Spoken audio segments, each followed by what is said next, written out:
So full transparency, this is our second recording of the day. Take two. We're gonna cut this one a little shorter. Found out my mic wasn't working very well at all.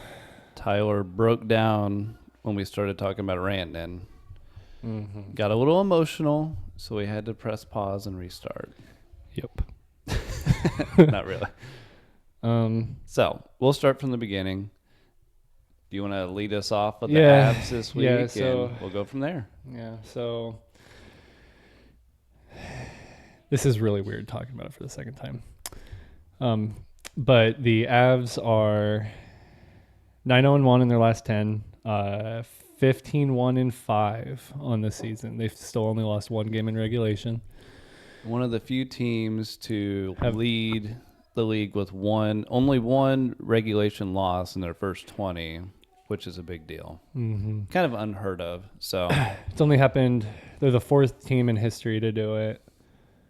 I still don't remember the other three teams. I think Pittsburgh did it a time in the Crosby era. Mm-hmm. Maybe the Bruins those few seasons ago, whenever they had the record in points. I wonder if the Hawks had quite the run. Maybe it was the Kane Hawks. And all those Maybe guys. It was the Hawks. Maybe they are in there.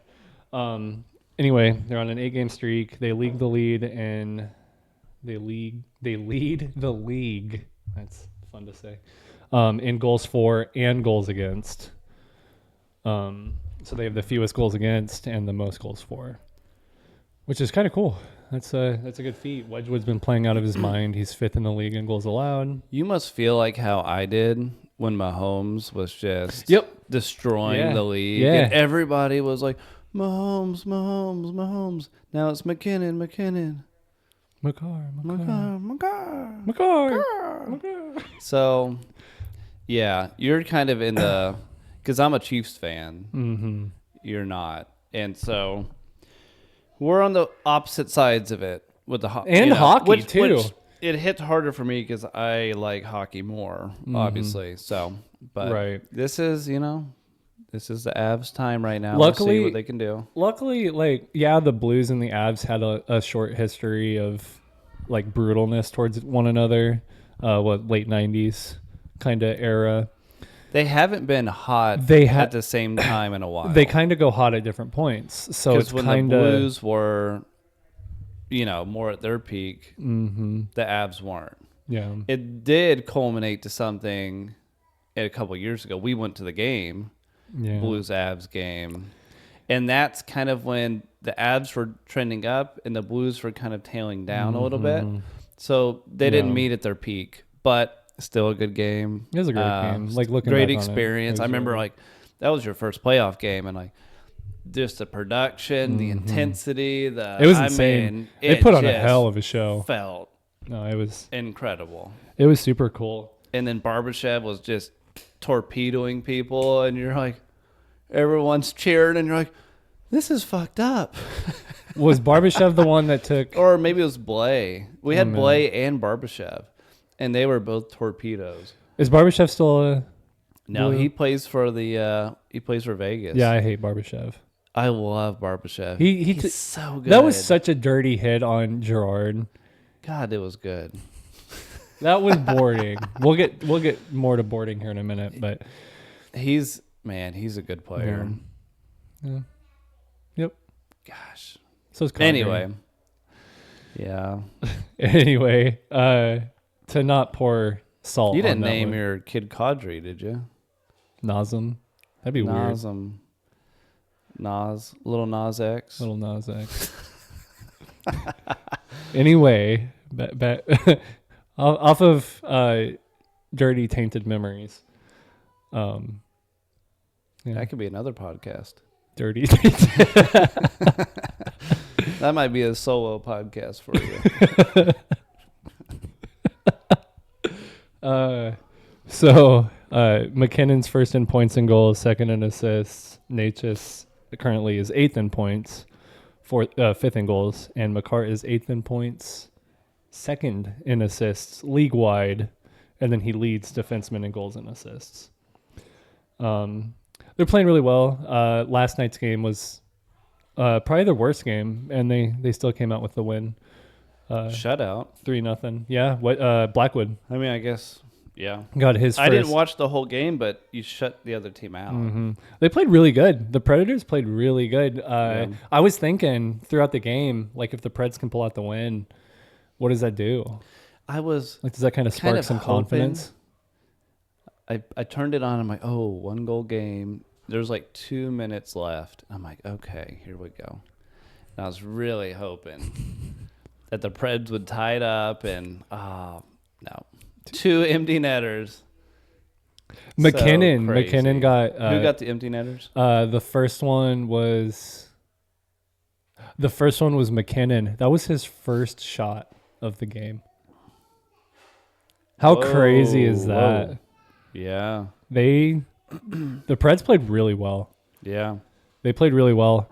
Not a whole lot of zone exits for Denver or Colorado in that one.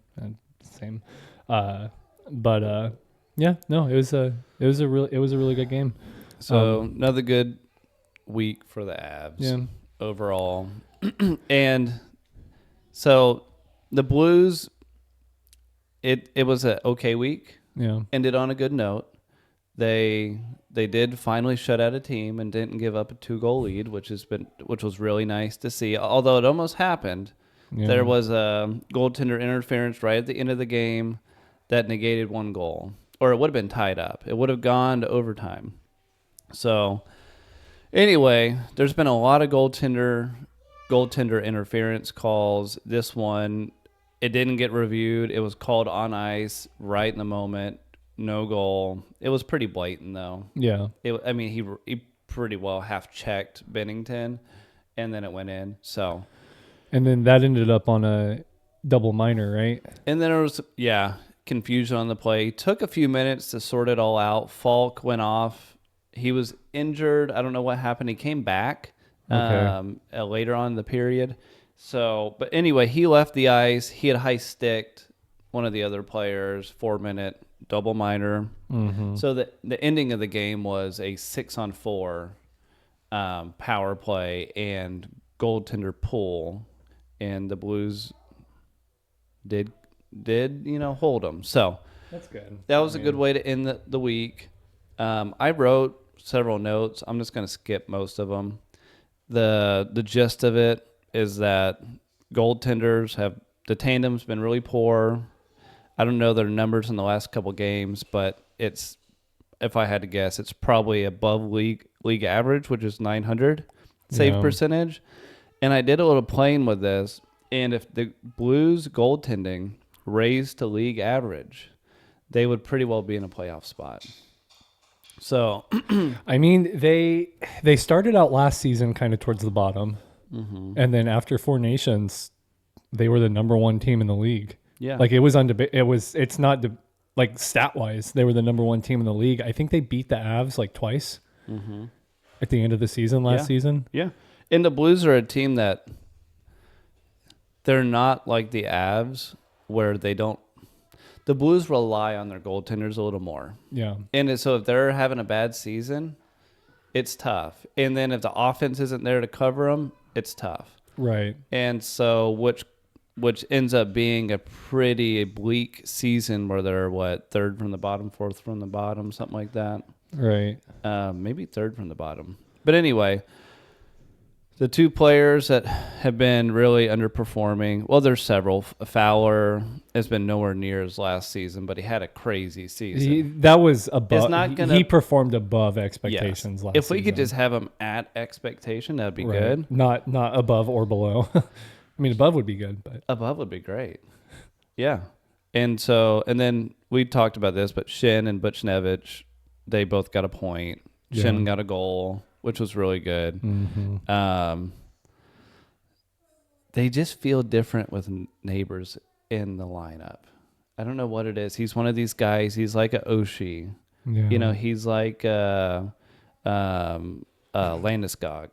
He's like one of these guys that it just feels different. Right. So that's been good. He's back in the lineup. Pretty well, that's the story of the week for the Blues. That's how the Blues got turned upside down. This is a story all about how Blues got flipped, turned upside down. If you'd like to take a minute, I know that whole song, by the way. That's classic 90s. I'd have to hear it and then I'd know it. That's Will Smith. It's been a minute. Before the slap heard round the world. Yeah. That's a great show. Yeah. They brought it back. It was awful. I didn't even bother. It was awful. I didn't even bother. I watched like an episode and I was like, what is this? I mean, he went from his acting career, he started with Fresh Prince. He moved on to, I Am Legend, some of these iconic movies. Now he's playing for what team? Will Smith? The Sharks. Now he's playing for the Sharks. And he's doing pretty good. Let me look at the stats here. And he's white now. I did leave that out. And he's how old? He's young. He's only 20. He's a 20-year-old Caucasian male playing ice hockey for the San Jose Sharks now. So 7 it wasn't goals. a twist that I was expecting for his career. 7 goals, 14 assists, 21 points. Plus 5. Yeah, he's a plus 5 Plus on this. 5, so. I mean, he's a plus 5 actor. Sure. He's a plus 5 hockey player. Yeah. We'll just leave it at that. Anyway, moving on. That was not in the earlier episode from this morning. No, we didn't have Will Smith. No. We had Doug Dimmadome. Owner of Doug Dimmadome's. Right. Mm-hmm. Doug Dimmadome. Did you watch Fairly Odd Parents growing up? Yeah. Yeah. You know that, right? No. Doug Dimmadome? That's from Fairly Odd Parents. That's from Fairly Odd? That's where you got that from? Yeah, I'm pretty sure it's from Doug Dimmadome? Doug Dimmadome. Dimmadome? Don't quote me on that. It's something Dimmadome. Well, we'll come back. Yeah. We'll put it in the caption notes. I'll leave a link below for Dimmadome. Okay, so I guess let's dig into some of the off-season acquisitions. So the players that were traded in the off-season. Some of the biggest trades. And basically there are others. There are other trades. I looked up off-season acquisitions and went off of that, like the big names.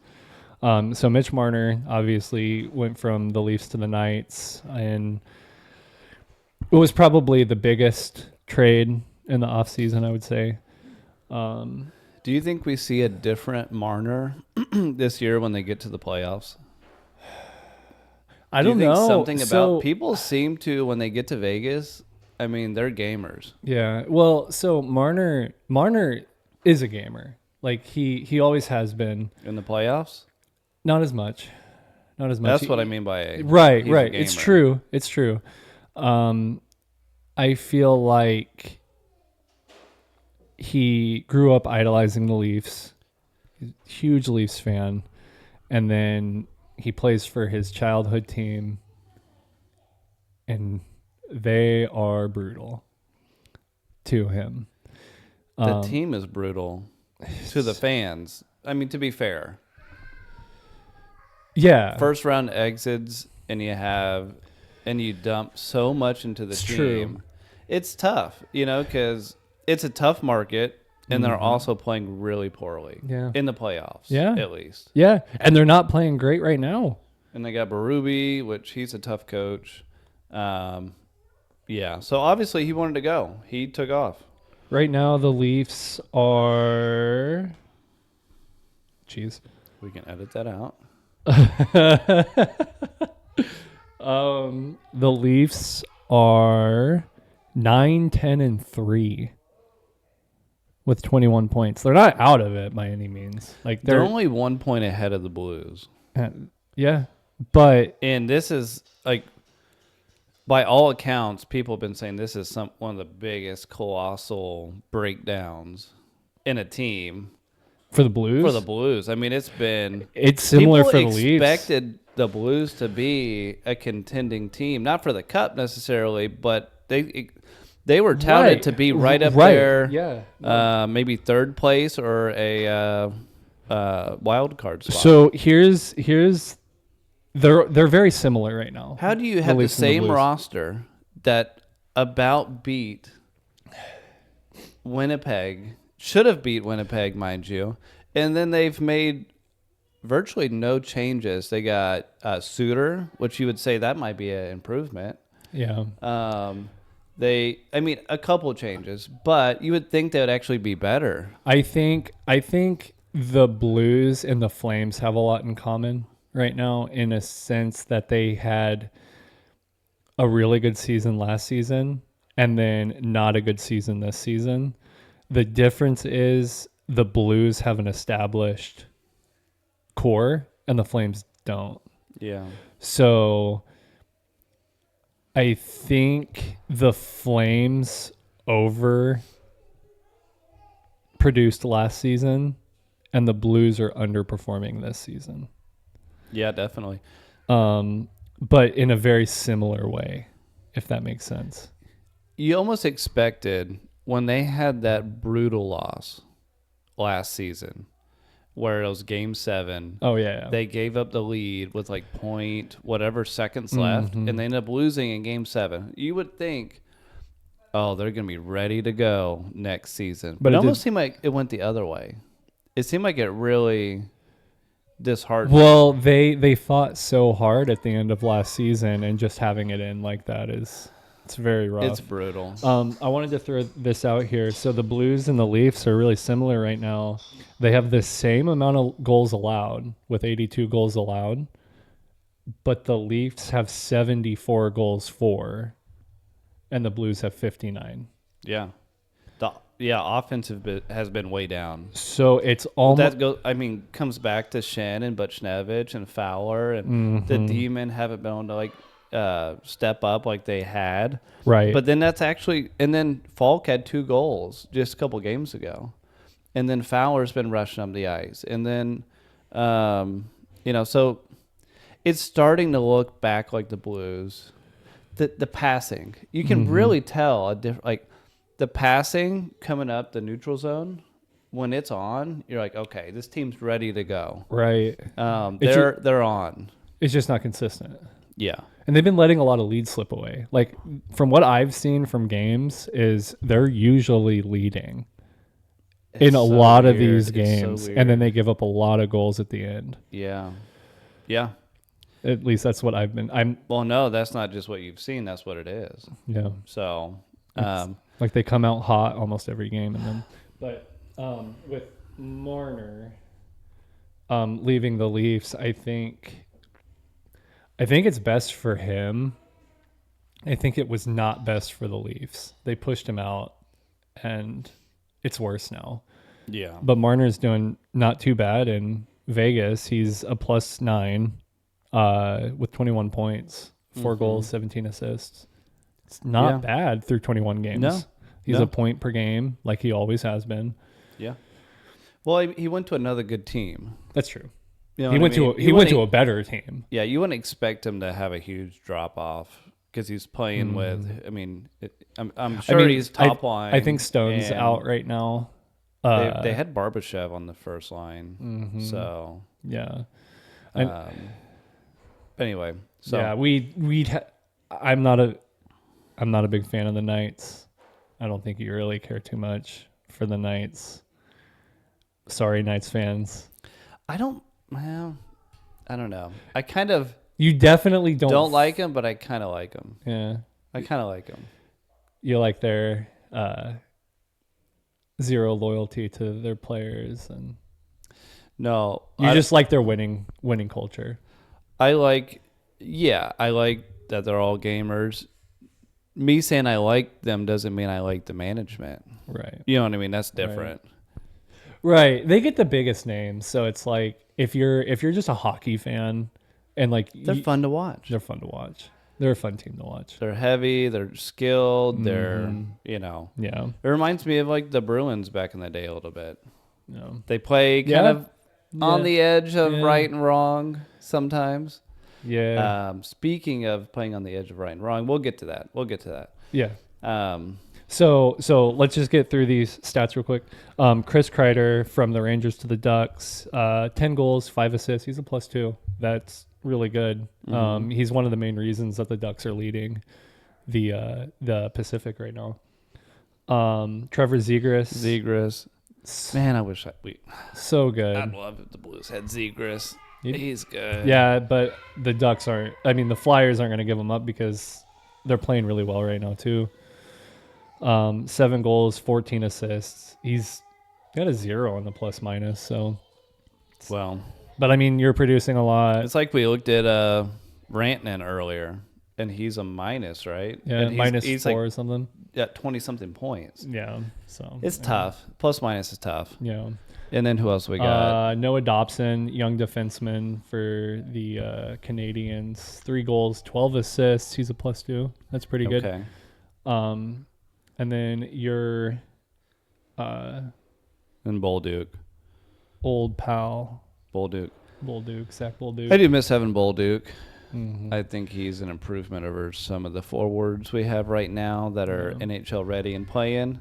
So that's been tough, not having him and then having a Mayu that's not a presence, and literally not a presence because he's not on the roster most of the time. Yeah. Not that Bolduc we'd be having a different season. I don't think we would. But he played really well last year. He's quite skilled. I'm curious on if he'd be doing better with the Blues than the Canadians right now. Oh, one player I wanted to mention on the Blues, Dvorsky.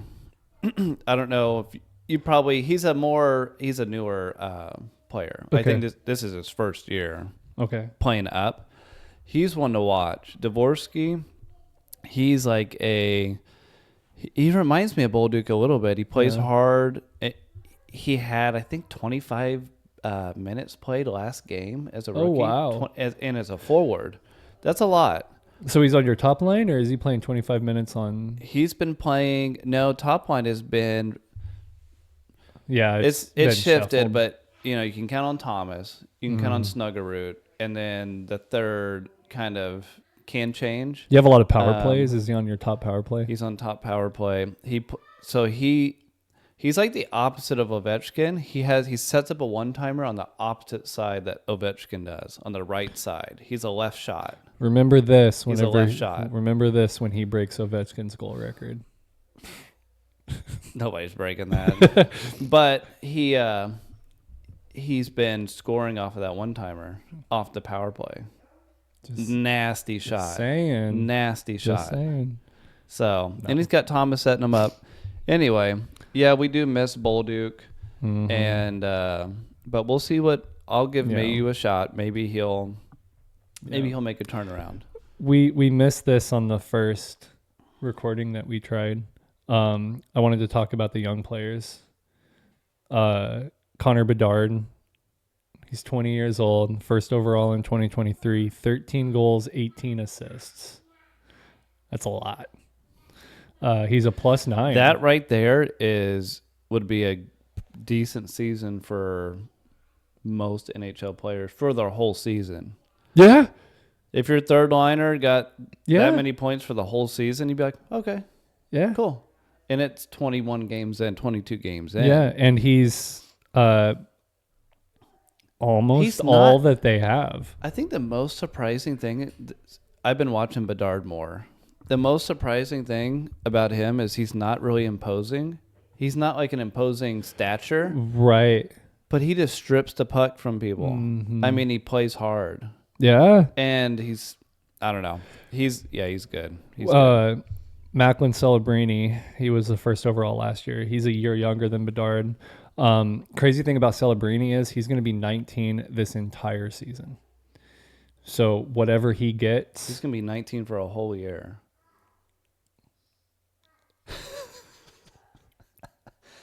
That is insane. I don't know what to say to that.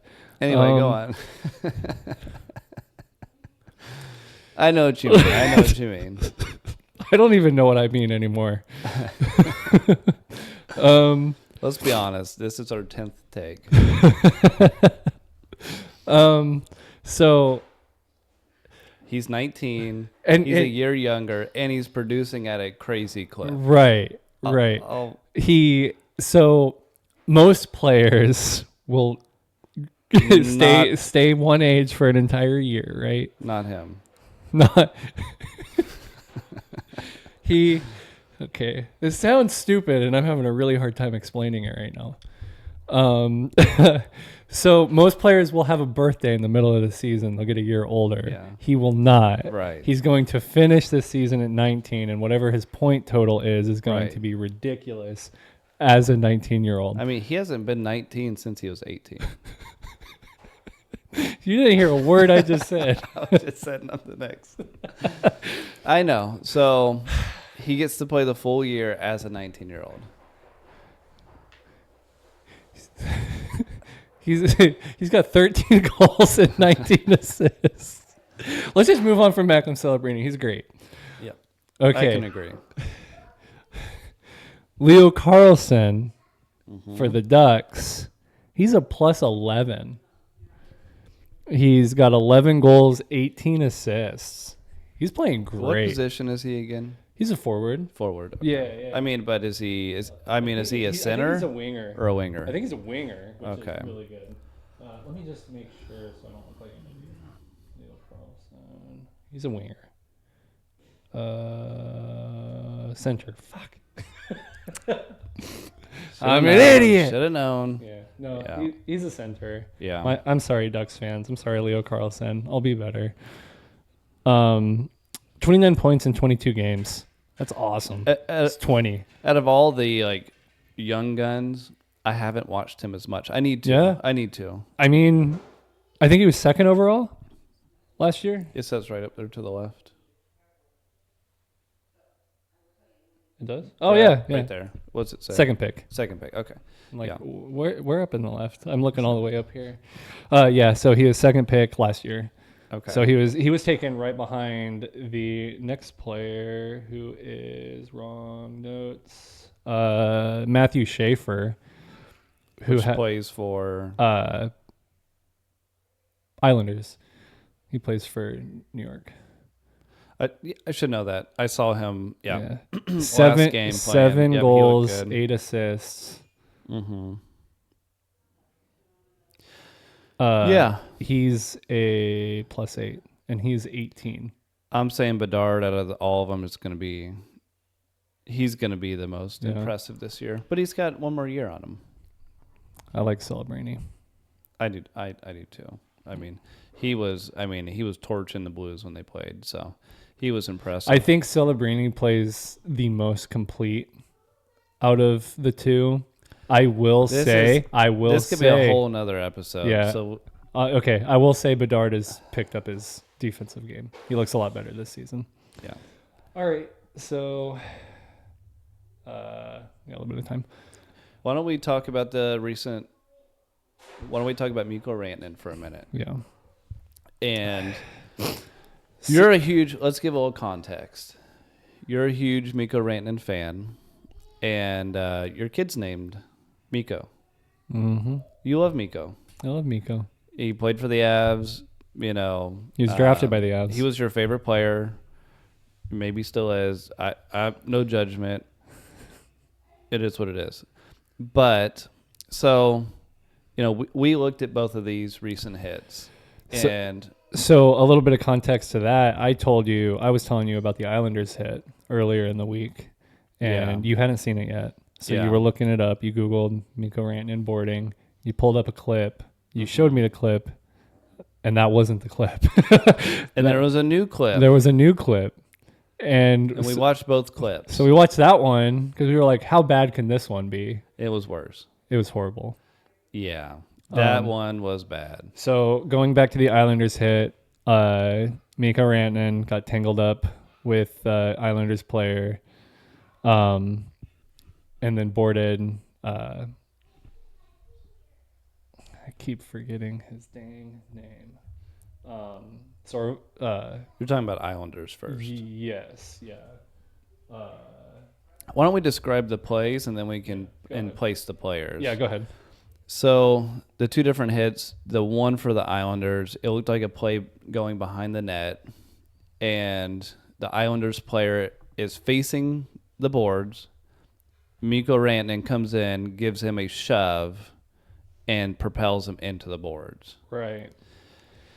So His head was it's one up. of these plays that's just dangerous. You know, it could have gone another way if he could have slowed himself down, but he went straight into the boards, and then Mikko was able to stop right behind him. Right. And so It was Romanov. Alexander Romanov was chasing the puck. Rantanen was behind him. And then... they're both going very quickly across ice, right, into the boards, behind the net. And Mikko Mayfield gives him a push. Mayfield got tangled up with Rantanen a little bit. Rantanen puts his hands down and pushes. You bring that up. I don't think it's that relevant. I think it had a play in it because I think when you watch it in slow-mo, when you watch it in slow-mo, it slows know, it way. It's I know. too slow. But you see him extend and push. Yeah. And then he's able to stop himself and leave, right, and allow the other player to just barrel in. I think that is so a big point. He protected himself. He had enough control to stop himself before he got destroyed, but not enough to control his body to not push him into the boards head first. Yeah, because you can see him take both skates, and he stops right before the boards. You know. And he kind of butts up to him just from the momentum. So it almost looks like he finishes his check into him, but he wasn't doing that. Right. So anyway, he got 5-minute major, game misconduct, or match penalty, game misconduct. Leaves the ice. Patrick Waugh's yelling. He's furious. He's yelling at. He's chirping at Rantanen as he's leaving. You're not gonna leave the next game this way. Yeah. Dun, dun, dun. You're not going to get out of the next game this way. Ooh. Dirty. Anyway, Flames. Fast forward to when was the Flames? That was last night. Last night. I don't know who got boarded. Yeah. Unfortunately. So the play is Rantanen is coming into the offensive zone, and the player is turning, they're fishtailing to the right towards the boards. Rantanen comes in from behind and to the side, and as they're fishtailing towards the boards, he just crushes them right into the boards. Oh my gosh. It's not even on the new, like the main topics. Let's see if it is for Mikko. And so this one looked a little bit more egregious. Mm-hmm. And with him just having the recent one on Tuesday, I'm curious to if there's going to be suspension involved. It's not saying anything yet, I don't think. Okay. They're saying a lot of times it goes to like player safety and it takes a minute. Yeah, NHL seeking suspension for Stars Mikko Rantanen. Yeah. After second game misconduct of the week. So anyway, no, that hit was bad. Like eyes up the entire time, staring him down. Yeah. And the Flames player, his head was down, looking at the puck, trying to get the puck off the boards and right to the numbers. Yeah.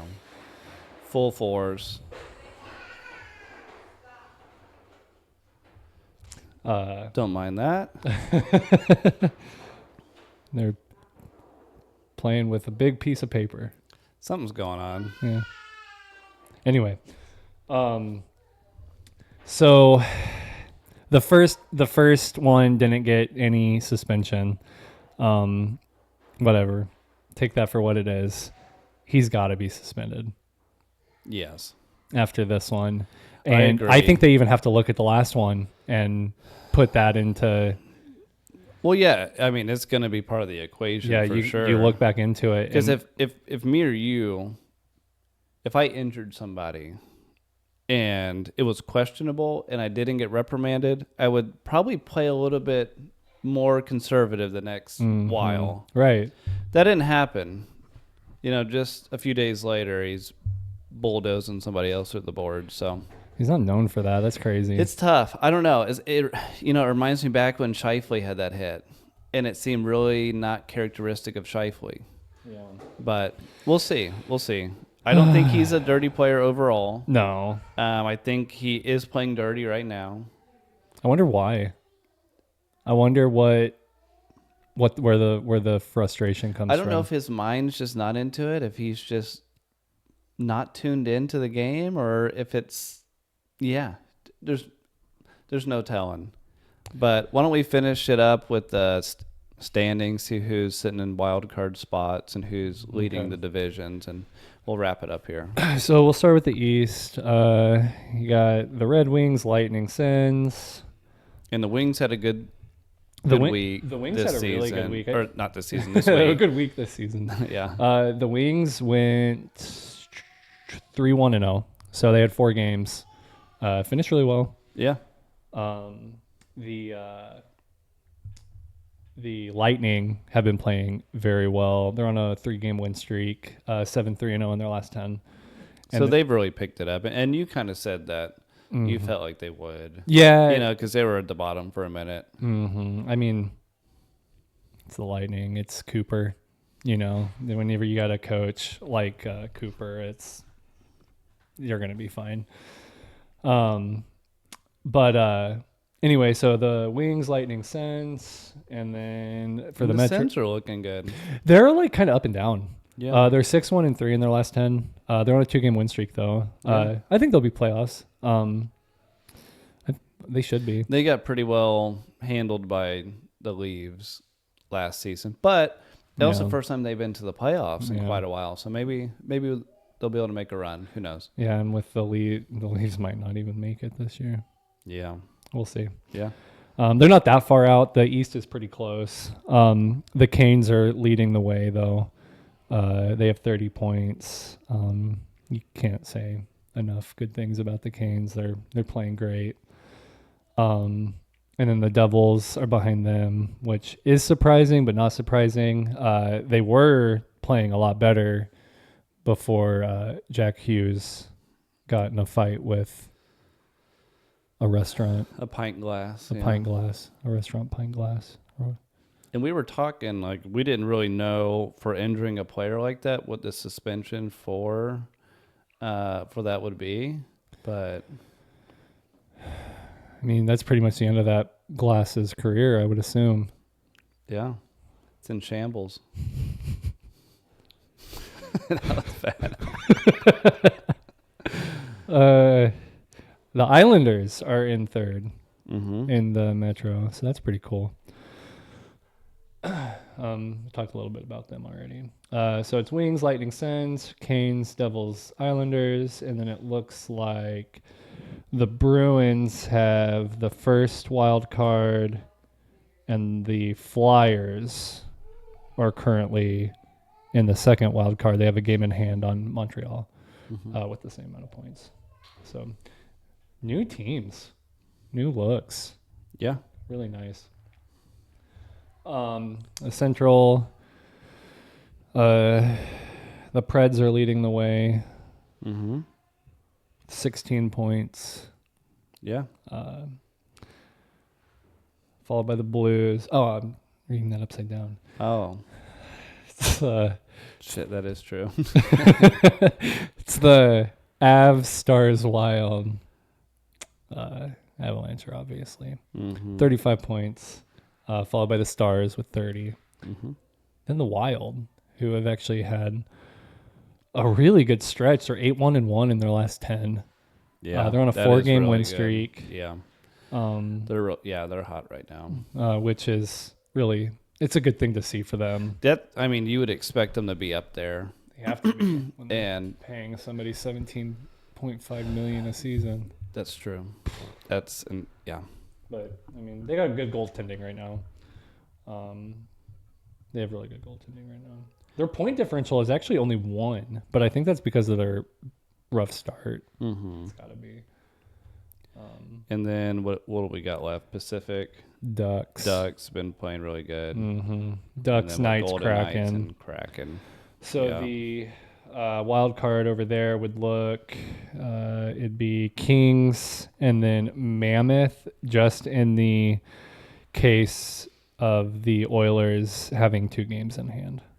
Or no, they played 2 more games, so the Mammoth have 2 games in hand over the Oilers. So, and the Oilers are 4-4-2 in their last 10. Their point differential is minus 13. The Oilers. Mm-hmm. They just beat the Panthers though last night, which was Stanley Cup rematch. Mm-hmm. But anyway. Well, that'll pretty well conclude this week. Yeah, it's a good week. Anybody watching can give us some feedback if there's things you want us to include, things you like, things you didn't like, and we will plan on having this every Sunday. Yeah, release this every Sunday. We didn't get to our hockey for beginners last week. Stuff didn't pan out correctly, and this week with the double recording, we just decided we'll go ahead and pitch that in next week. Yeah, be a little bit more prepared. So just to give people kind of some insight to behind the scenes, we're gonna start doing a more directed episode, starting off with the basics of hockey. Mm-hmm. Hockey 101 for beginners, and we'll have a theme. We're gonna have our weekly episode and then an episode midweek that's a little shorter, so people can follow along with that. We're also gonna try to clip some clips from the episode and work them into some shorts and get a little bit more content out there. Yeah. So well, it was a fun week, and we'll be back for next week. Yep.